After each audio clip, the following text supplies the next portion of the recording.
Hey all, welcome back to the channel. Today I'm going to show you how to remove and replace the front wheel hub and bearing assembly on this 2007 Lexus GX470.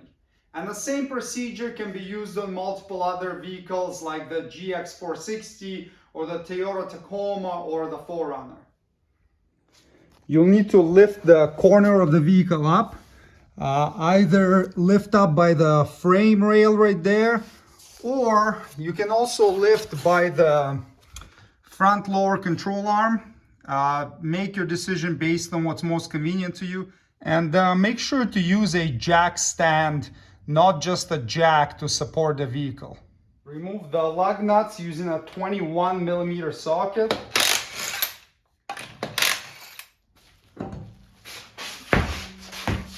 Remove this clip by squeezing the tabs on it with needle nose pliers and popping it out of there. Remove this 10mm head bolt. Remove this 12mm head bolt. And then just move this bracket until the hook on it pops out of the knuckle. Remove the two 17mm head bolts holding the caliper to the knuckle.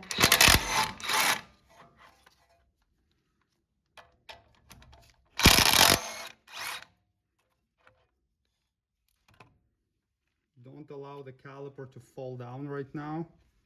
If there is a rust ridge on the rotor here, it may be difficult to pull the caliper off. In that case, you can use a pry bar and spread the pads a little bit. So just pry against the pad backing, not the friction material, until the pistons retract a little bit, and then you'll be able to get the caliper off. And then you can either use a hook or a zip tie or a bungee cord and just hang it up so that it's out of the way and doesn't fall down while we're working on things. If the rotor is stuck on, you can hit it from the back side with a plastic dead blow mallet. Don't use a metal sledge unless you're in an emergency, because you're gonna dent the surface where the brake pads ride. Fortunately, ours is not seized and we can take it right off. Use a small chisel or a flat blade screwdriver, and you need to be careful with this step, because if you pound on it straight in, it's gonna crush this dust cap. So you wanna get it in behind, so between the hub and the dust cap, and work it until you can separate it.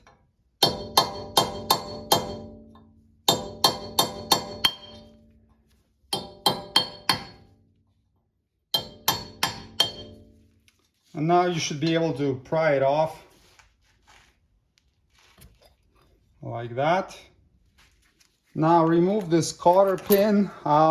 If you don't have a replacement, you're gonna want to salvage this one. It's best to replace them each time, but if you're in a pinch, you can straighten it out and then pull it out of the other side and reuse it.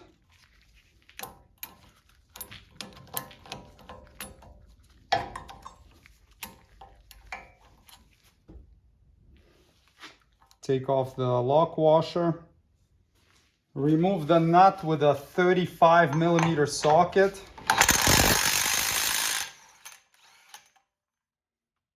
And I'll put the links for the tools I use and bearing in the video description. If the axle is stuck in the hub, you can hit it with a dead blow. Don't hit it with a metal hammer so you don't crush the ends of the threads. Good. Loosen these bolts with a 17mm box end wrench.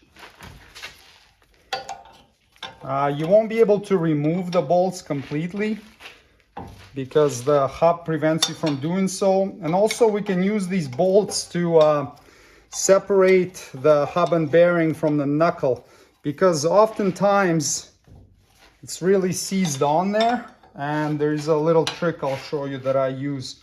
Instead of using a slide hammer or bashing on it for half an hour with a mallet. What you can do is unscrew the bolt a little bit and then use a ball bearing. This one's about a 1/2 inch diameter. It can't fit between the end of the bolt and the back of the wheel stud, but it can fit on this flat area right here. It's got a weird design here where you have like a cutout, so you can't really get it in there. It gets all offset. But get this bearing in between the head of the bolt and the flat part on the back of the hub like this. And now you can start unscrewing this bolt, and that's gonna push the hub off of the knuckle. Also make sure to have these other bolts loosened some more, because if they're only loosened a little bit, you won't be able to get the hub off, obviously. So once you crack it, loosen them some more so that there is space for the hub to get going.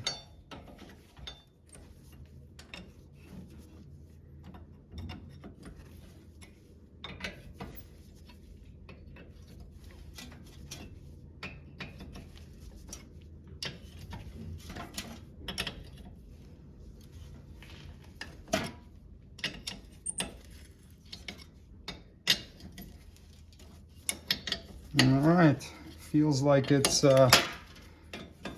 pretty loose now, and we should be able to get this bearing out and then see if we can pull this hub off a bit.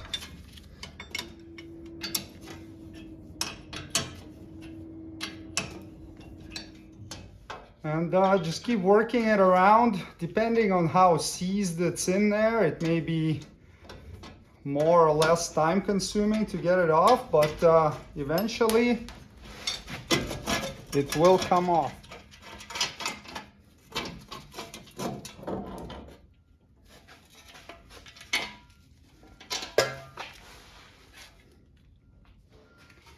Clean up whatever gunk is inside there, and take a look at the seal here, the rear knuckle seal. If your vehicle ever sees off-road or going through creeks and stuff like that, you definitely should replace that seal. Or if that seal is damaged, it needs to be replaced. But this vehicle is just a city truck driven by my friend's wife, so we're not going to bother with that seal right now. We're just going to install a bearing, but it is recommended to replace it if your vehicle sees any sort of you know, off-road driving, etc. And to replace that seal, you will need to get the axle out of the knuckle, which I do have a video on my channel of how to replace the axle, and I will get you on the right way. I'll put the link to that video in this video's description. If there is any heavy rust buildup on here, it's not a bad idea to clean it off, so you can shove some paper towel inside here. Don't press too hard on the wheel speed sensor, and then just sand off any of the rust or dirt from the mating surface.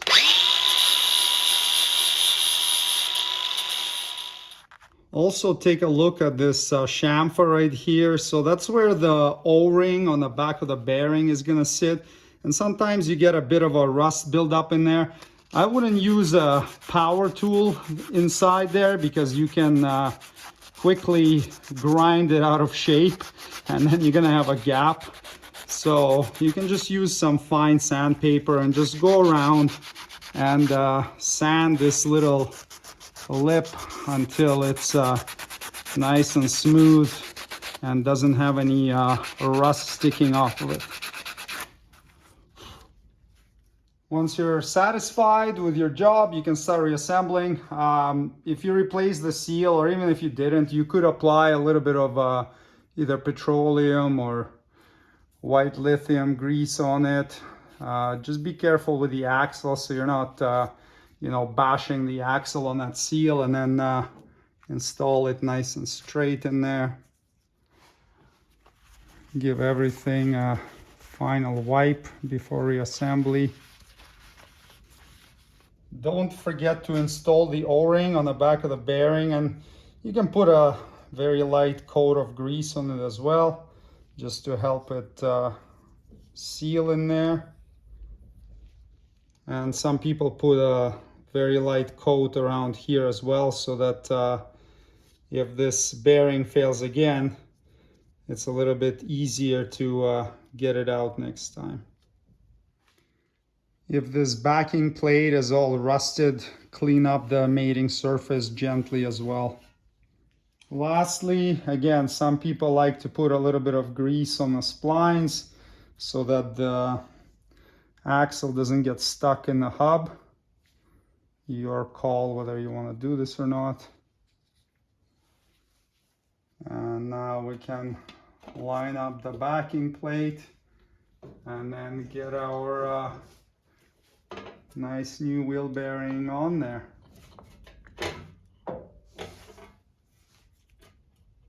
Line up the holes and start threading the bolts in.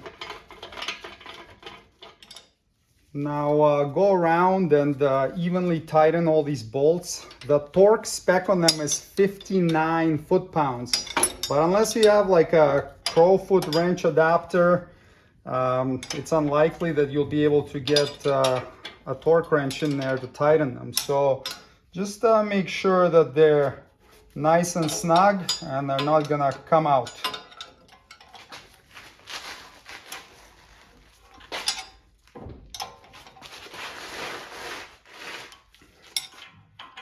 Install the axle nut.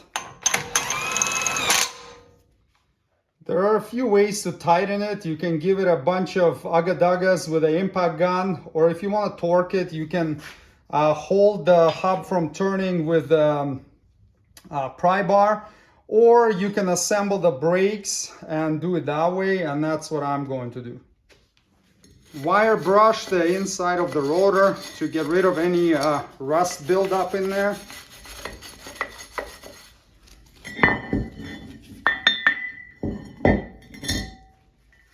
Install the rotor and temporarily secure it with a couple of lug nuts. Reinstall the caliper.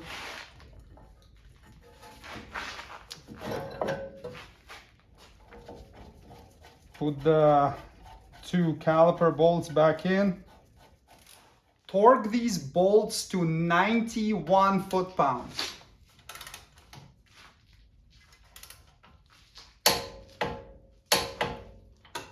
What you can do now is grab a punch or a thick screwdriver and stick it inside the rotor where the vent groove is, and just butt it up against the caliper like this. And tighten this nut to 173 foot-pounds.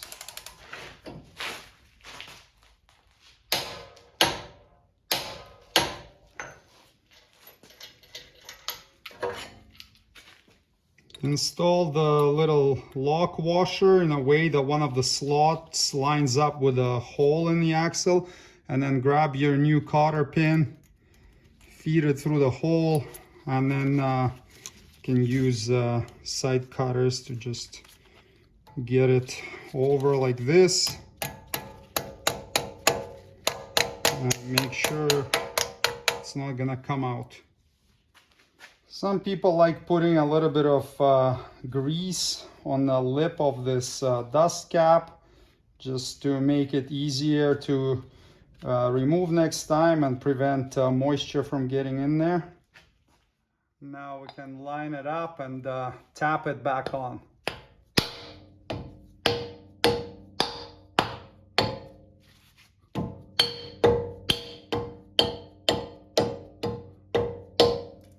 Until it's flush. Get this bracket lined back up and then reinstall this 12mm head bolt. Tighten it to 21 foot-pounds. Install this 10mm head bolt. Torque spec is 10 foot-pounds, but seems kind of high for such a little bolt, so I'll do 7. I think that's plenty. And pop this clip back in.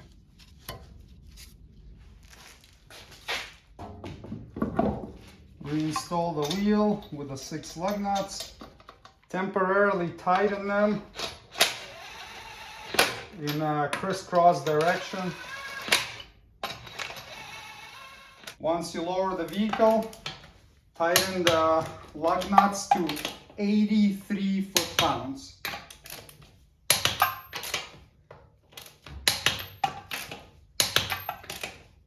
And there you go. Hub and bearing replacement is completed. Thanks for watching. Subscribe if you'd like to see more Lexus GX470 maintenance and repair videos. See you next time. Cheers!